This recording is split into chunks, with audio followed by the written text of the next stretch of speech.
Welcome to Merricks Garage.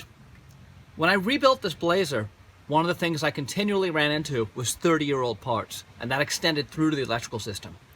So I decided to replace everything electrical I could find.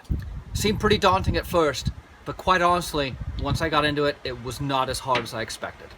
There's a handful of basic tools that you're going to need that will make your life a lot easier. A multimeter. This is your diagnostic tool to your electrical system. They can be picked up for around $20 or $30. It's a great tool. A DC clamp meter. Not as critical as the multimeter, but what this will enable you to do is measure the amperage running through the wires. A good set of crimpers in your wires. A good wire stripper. Electrical tape. It's electrical. Some good heat shrink tubing. Really cleans things up. Good addition to your kit. And then I found it important to go out and get a selection of all the small parts that I found myself using continually through the electrical process. This is going to give you wire nuts for when you're doing just some basic pre-wiring, fuses, butt connectors, heat shrink tubing, various other things. I replaced the full harness, fuse block, all the wiring. There's many solutions out there, from building your own to buying a complete A to B kit. I chose to go with the American Auto Wire Highway 22 kit. It had pretty much everything I needed to rewire the truck, all easily laid out, easily understood. You do have to replace your fuse panel. Fortunately, I had some expert help when it came to electrical. He has small hands and a small understanding, which is about what I had. So between the two of us, my son Ryder and I were able to get this fuse panel in. So rest assured that you of average intelligence can do it too. The biggest challenge, in my opinion, was working out how I wanted the wires to lay. The kit itself is fairly intuitive. That wasn't the hard part. It was all the snaking of the wires, wire looming them, putting them nice and neat. But in doing all that, I was able to gain a thorough understanding of not only my engine's electrical system, but where everything went and how it was all laid out. Because I'd done it with the help of my trusty sidekick. A major component of any vehicle electrical system is going to be the harness for the motor. Specifically to the LS, there's a harness that controls the PCM and all the sensors with the motor itself.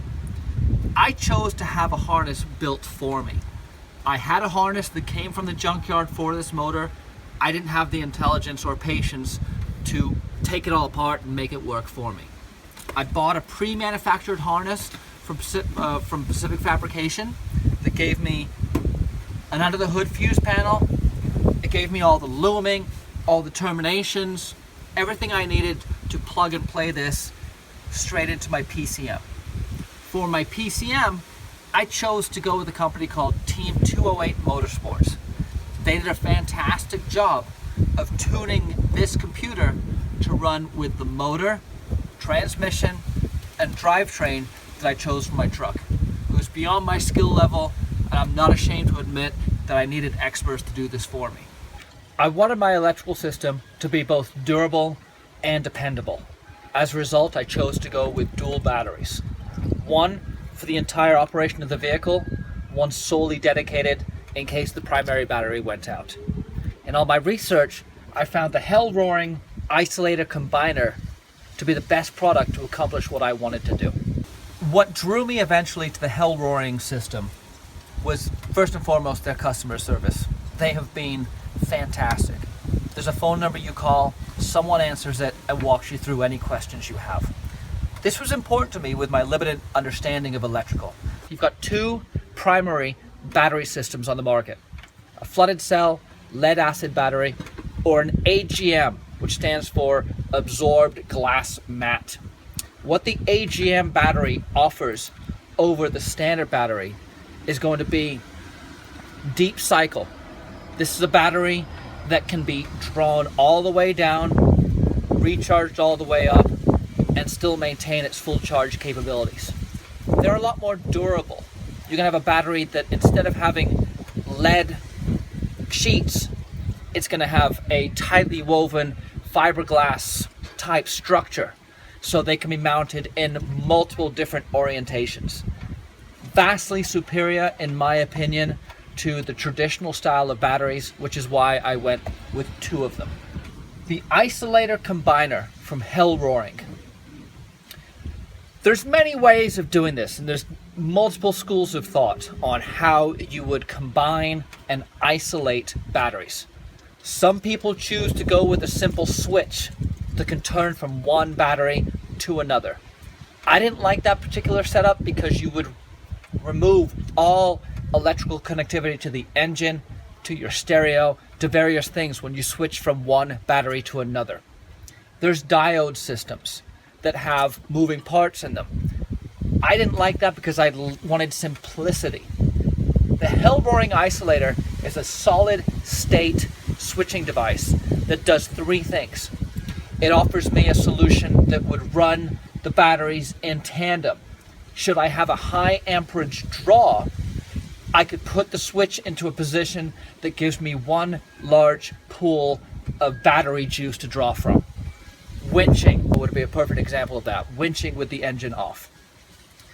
Second system, which is where I run it primarily, is primary battery for the draw, secondary battery for charging. My alternator is constantly conditioning both batteries, but only the primary battery is used for drawdown. Third option that comes with this is you can run them isolated. I can disconnect the secondary battery from the system for testing purposes or what have you, and run purely on the primary. What this offered me was a system that could give me dependability. I'm always going to have a secondary backup with my AGM system, and durability. I have a battery that is significantly superior to the earlier generation batteries. That concludes another episode of Merricks Garage. I want to thank you for watching.